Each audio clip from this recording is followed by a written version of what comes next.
नमस्कार दर्शक मित्रों, स्वागत है आप સૌનું યુટ્યુબ ચેનલ માં સત્તા બનેગા મેરા દેશ પર। આજનો વિષય છે પુરુષ સુરક્ષા માટે ક્યારે બનશે કાનૂન। આ વાત થોડી વિચિત્ર લાગશે, પણ મિત્રો આજે એક ચોંકાવનારી ઘટના આપને કહું છું। એ જોયા પછી આપનું મન પણ કહેશે કે ખરેખર પુરુષ સુરક્ષા કાનૂન હોવો જોઈએ।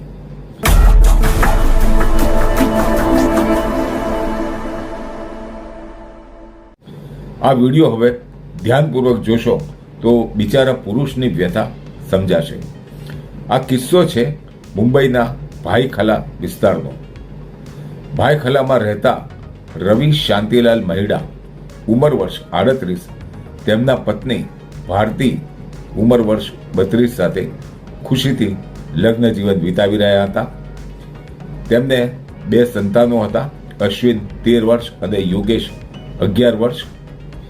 રવિભાઈ સદભાવનાથી તેમના ભાણેજ વિરાજને ગામડેથી ભણાવવાના આશયથી લઈ આવ્યા હતા, પરંતુ વિરાજનું ચિત્ત ભણવામાં લાગતું નહોતું।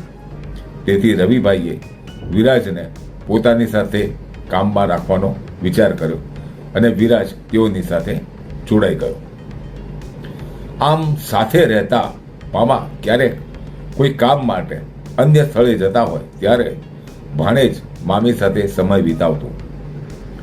આમ ને આમ 16 વર્ષના ભાણેજ વિરાજ અને 32 વર્ષની મામી ભારતી વચ્ચે પ્રેમના અંકુર ફૂટ્યા। એકબીજાના પ્રેમમાં ડૂબેલા આ ભાણેજ અને મામી પ્રેમમાં પાગલ થઈ છેવટે તારીખ 19/10/2023ના દિવસે ભાઈખલાથી પલાયન થઈ ગયા હતા, તેવું શ્રી રવિભાઈએ મીડિયાને જણાવ્યું હતું। રવિભાઈએ મુંબઈ તેમજ ગુજરાતમાં સંબંધીઓ મારફત ઘણી તપાસ કરાવી, પણ આ પ્રેમ પંખીડાઓનો ક્યાંય પતો લાગ્યો નહીં। રવિભાઈએ મીડિયાનો સંપર્ક કરી મીડિયાનો સહારો લીધો અને મદદ માંગી કે તેમની પત્નીને શોધવામાં મીડિયા મદદ કરે। તેમણે ઓનલાઈન પોલીસ કમ્પ્લેન પણ કરી છે। નીચે બતાવેલ ફોટાવાળી વ્યક્તિ આપને ક્યાંય પણ દેખાય તો રવિભાઈ મહિડાને 9967943684 નંબર ઉપર અથવા નજીકના પોલીસ સ્ટેશને જાણ કરવા વિનંતી છે। આવો સાંભળીએ રવિભાઈ મહિડાનો લોક સંદેશ। મારું નામ રવિ શાંતિલાલ મહેડા છે। હું ભાઈખલા મુંબઈમાં રહેનારો છું અને મારી પત્નીનું નામ છે ભારતી રવિ મહેડા અને એની ઉંમર છે 32 અને મારા છોકરા મારા ભાણેજ સાથે ભાગી ગઈ છે। મારા ભાણેજનું નામ છે વિરાજ ગણેશ સોલંકી અને એને હું મુંબઈ લઈને આવ્યો હતો કે ભાઈ એને ભણવાવું અને સારું એનું ફ્યુચર બનાવવું, અને છોકરો મારી બૈરી સાથે લપટાઈ ગયો, એના સાથે પ્રેમ કરવા લાગ્યો અને એને લઈને ભાગી ગયો છે। આજ 3 મહિના થઈ ગયા છે। હું મારી બૈરી વગર થઈ ગયો છું અને મારા બચ્ચાઓ છે એ મારા બચ્ચાઓ પણ એની મા વગર થઈ ગયા છે। જે બૈરી મારી નથી થઈ શકતી, મારા બચ્ચાની નથી થઈ શકતી, તો એ છોકરાની શું થશે? મને એવી ડર લાગે છે કે ભાઈ છોકરાને કંઈ કરી ન કાઢે। હું કૃપા કરીને વિનંતી કરું છું કે એ છોકરો અને બાઈ ક્યાં પણ દેખાય ગુજરાતમાં, મુંબઈમાં, પ્લીઝ તમે મને પોલીસને કોન્ટેક્ટ કરો। આટલી તમારી કારણે વિનંતી કરું છું।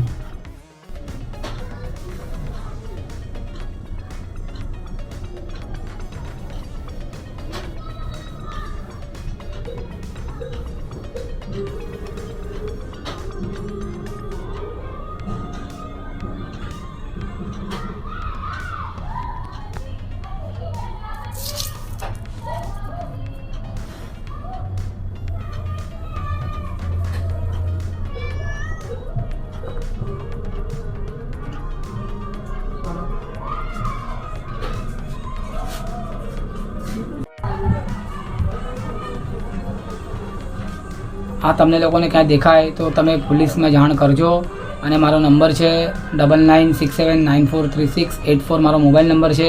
યા તો તમે મને કોન્ટેક્ટ કરો યા તો પછી તમે પોલીસમાં જાણ કરી કાઢજો। ત્યાં મારી બેન પણ ગુજરાતમાં બહુ એની માટે એને શોધવા માટે પ્રયત્ન કરે છે અને શોધી રહી છે 2 જણાને, પણ મારી બેનના પણ મળી નથી રહ્યા।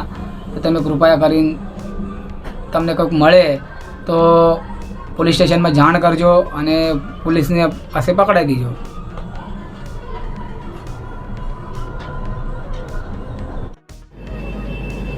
તો મિત્રો, ખુદ રવિભાઈના મોઢે એમની કથની સાંભળી આપને શું લાગે છે કે આ સ્ત્રીને સજા મળવી જોઈએ? શું પુરુષના બચાવ માટે કાનૂન હોવો જોઈએ? એક નાબાલિગ બાળકની સાથે નાસી જનાર આ સ્ત્રી સજાને પાત્ર છે? જ્યારે માતા યા પિતા પોતાના જીવન સાથે બેવફાઈ કરે છે ને, તેની બાળકોના જીવન પર અને તેમના માનસ ઉપર કેટલી ઊંડી અસર પડતી હોય છે તેવા દાખલાઓ આપણે સૌએ જોયા જ હશે. મિત્રો, જો આપને એમ લાગતું હોય કે રવિભાઈ અને એમના બાળકો સાથે અન્યાય થઈ રહ્યો છે, તો આ બંને ભાગેડુઓ યા બંનેમાંથી કોઈ પણ એક દેખાય તો રવિભાઈના મોબાઈલ પર યા નજીકના પોલીસ સ્ટેશને તાત્કાલિક જાણ કરશો, એવી મારી આપ સૌને પ્રાર્થના છે. એક પરિવાર પર આવી પડેલી આપત્તિ બદલ જો એમને સહાયરૂપ થશો તો અમારી ચેનલને આ વિડીયો બનાવવાનો સંતોષ થશે. આ વિડીયો જોવા બદલ આપ સૌનો ખૂબ ખૂબ આભાર, અને વિશેષ આભાર એ લોકોનો જે આ વિડીયોને શેર કરવામાં રવિભાઈને મદદરૂપ થશે. કારણ કે મિત્રો, આજે રવિભાઈને તો કદાચ બીજી પત્ની મળી જશે, હજુ તેઓ યુવાન છે, પણ એ માસૂમ બાળકોનું શું? આ વિચાર ચોક્કસ કરશો. એ સાથે જ હું આપ સૌની વિદાય લઉં છું, અને ફરી પાછા આપણે મળીશું એક નવા એપિસોડ સાથે. ધન્યવાદ.